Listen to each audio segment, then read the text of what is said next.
नमस्कार, मैं रवीश कुमार। 9 अक्टूबर सोमवार को कांग्रेस सांसद राहुल गांधी ने प्रेस कॉन्फ्रेंस में मीडिया से वह सवाल कर दिया जिसका जवाब भारत का मीडिया आज तक नहीं दे सका।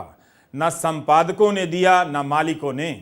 एक सवाल यह भी है कि क्या राहुल गांधी के इस सवाल को मीडिया अपने पन्नों पर जगह देगा, टीवी डिबेट में इस पर चर्चा होगी, या इस सवाल को गोदी मीडिया गायब कर देगा। राहुल गांधी का सवाल था कि मीडिया में दलित, आदिवासी और ओबीसी कितने हैं। इस सवाल का जवाब सामने बैठे पत्रकारों से नहीं आया, बल्कि यही इस सवाल का जवाब बन गया कि मीडिया में इनका प्रतिनिधित्व नहीं है।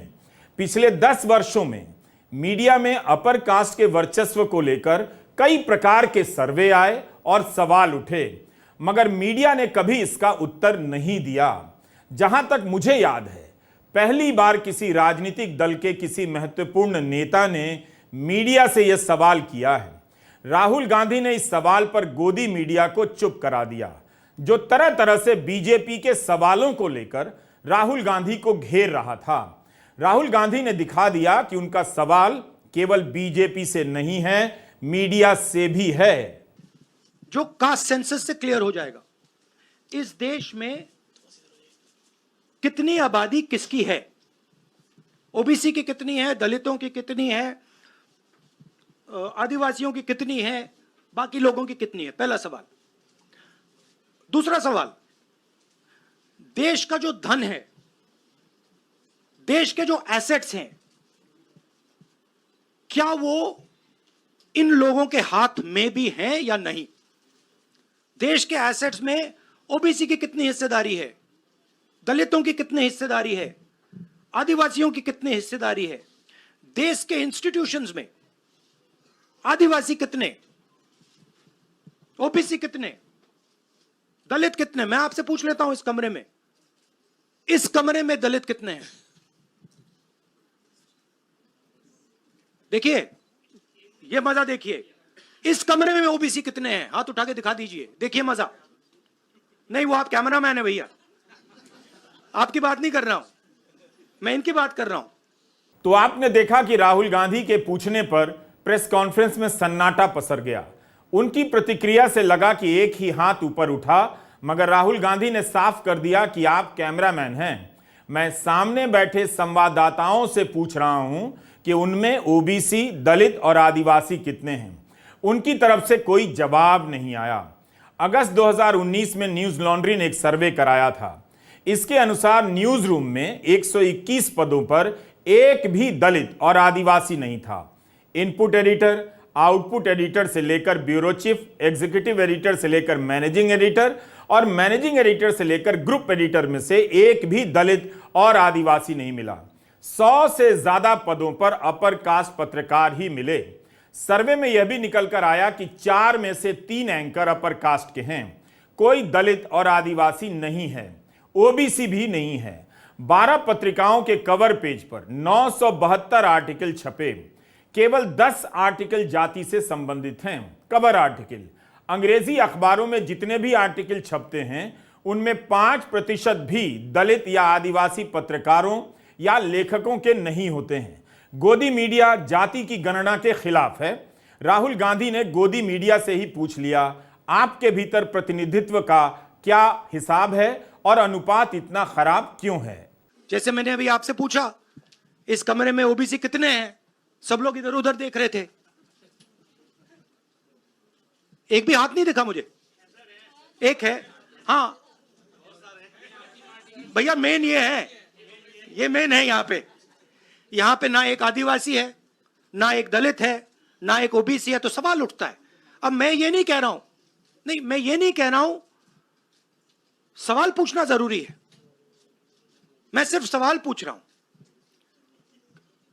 उसके बाद डेटा के बाद क्या किया जाएगा उसके बारे में हमने अभी डिस्कशन नहीं किया, मगर हम एक ऐतिहासिक सवाल पूछ रहे हैं। हिस्सेदारी में ओबीसी वर्ग को कितना मिल रहा है, दलित वर्ग को कितना मिल रहा है, आदिवासी वर्ग को कितना मिल रहा है, बाकी लोगों को कितना मिल रहा है। यह हिस्टोरिकल सवाल है और इससे हिंदुस्तान की जो आगे आने वाले का जो इकोनॉमिक मॉडल होगा, पॉलिटिकल मॉडल होगा, इसी बेसिस पे बनेगा। मीडिया से यह सवाल कई बार किया गया है, लेकिन मीडिया ने इसे अपने स्तर पर भी ठीक नहीं किया। राहुल गांधी ने केवल मीडिया के भीतर जाति के प्रतिनिधित्व का सवाल नहीं उठाया, बल्कि इस सवाल के जरिए उसके इस अभियान को भी पंचर कर दिया कि जाति की गणना देश को तोड़ने की राजनीति है या विकास के विरोध में है। बीजेपी भी इसी लाइन पर कांग्रेस की इस नई राजनीतिक लाइन को निशाना बनाने लगी है। राहुल गांधी यह बताने आए थे कि कांग्रेस की कार्य समिति ने फैसला किया है सर्वसम्मति से कि कांग्रेस की सभी सरकारें जाति की गणना कराने जा रही हैं और उसके बाद आर्थिक सर्वे भी कराएंगी, यह देखने के लिए कि संसाधनों पर किस जाति का ज्यादा हिस्सा है और संस्थाओं में उनका प्रतिनिधित्व कितना है। राहुल गांधी ने अपनी पार्टी की गलती भी मानी और कहा कि इसे अब ठीक करेंगे। उन्होंने कहा कि बीजेपी के 10 मुख्यमंत्री हैं, केवल 1 ओबीसी वर्ग के हैं, जबकि कांग्रेस के 4 में से 3 मुख्यमंत्री ओबीसी वर्ग के हैं। हमारे 4 चीफ मिनिस्टर्स हैं, 4 में से 3 ओबीसी वर्ग के हैं। बीजेपी के 10 चीफ मिनिस्टर हैं, 1 ओबीसी वर्ग के हैं, और वो भी कुछ ही दिन में चीफ मिनिस्टर नहीं रहेंगे। तो बात बहुत होती है ओबीसीज की, मगर नरेंद्र मोदी जी को यह बताना है कि ओबीसीज के लिए आपने किया क्या। मैंने पार्लियामेंट में उदाहरण दिया कि 90 अफसरों में से 3 अफसर ओबीसी वर्ग के। नरेंद्र मोदी जी ने उसके बारे में कुछ नहीं बोला। उन्होंने यह भी नहीं बोला कि हां यह गलत है, उन्होंने बोला, एक शब्द नहीं बोला। मतलब उनके लिए यह एक्सेप्टेबल है कि हिंदुस्तान में जिनकी शायद 50% आबादी है अप्रोक्सीमेटली, उनका सरकार को चलाने में कोई भी हक ना हो। तो ये तो सच्चाई है, रियलिटी है। प्राइम मिनिस्टर सीधा कह दें कि हम कास्ट सेंसस का डेटा रिलीज कर देंगे। प्राइम मिनिस्टर सीधा कह दें कि अगला सेंसस कास्ट बेसिस पे होगा। वो कह ही नहीं सकते, क्योंकि प्राइम मिनिस्टर सचमुच में ओबीसी वर्ग के लिए काम नहीं करते हैं। प्राइम मिनिस्टर का काम ओबीसी वर्ग को डिस्ट्रैक्ट करने का, ओबीसी वर्ग के ध्यान को इधर उधर करने का है। जो सच्चाई है कि ओबीसी वर्ग, दलित वर्ग, आदिवासी वर्ग को कितनी भागीदारी मिल रही है, उससे डिस्ट्रैक्ट करने का पूरा सिस्टम बना रखा है आरएसएस ने और नरेंद्र मोदी जी ने। और नरेंद्र मोदी जी उनके मेन इंस्ट्रूमेंट है, मतलब सेंट्रल औजार हैं। उनका यही काम है कि भैया ओबीसी की भागीदारी ना हो, ध्यान इधर उधर जाता जाए। ये हमारा पॉलिटिकल डिसीजन नहीं है, ये न्याय का डिसीजन है, ये हिस्सेदारी का डिसीजन है। इसमें कोई पॉलिटिकल कैलकुलेशन नहीं है। हम हिंदुस्तान का जो मैस है, जो 50, 60, 70, 80% हिंदुस्तान की जो आबादी है, उसकी हिस्सेदारी की बात कर रहे हैं, और वो हिस्सेदारी देकर ही हम रहेंगे। ये हमने निर्णय ले लिया है।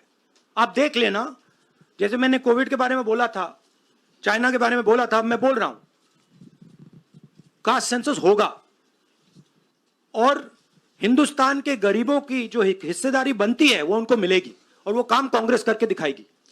मीडिया के भीतर प्रतिनिधित्व नहीं है, भारत का मीडिया समावेशी नहीं है। इस सवाल से मीडिया के भीतर भूचाल आ जाएगा, इसकी उम्मीद नहीं करनी चाहिए, क्योंकि वह इस सवाल को लेकर चर्चा भी नहीं करेगा। किसी राजनीतिक दल के नेता ने इस सवाल को उठाया है, इसलिए उसके लिए इसे नजरअंदाज करना मुश्किल होगा।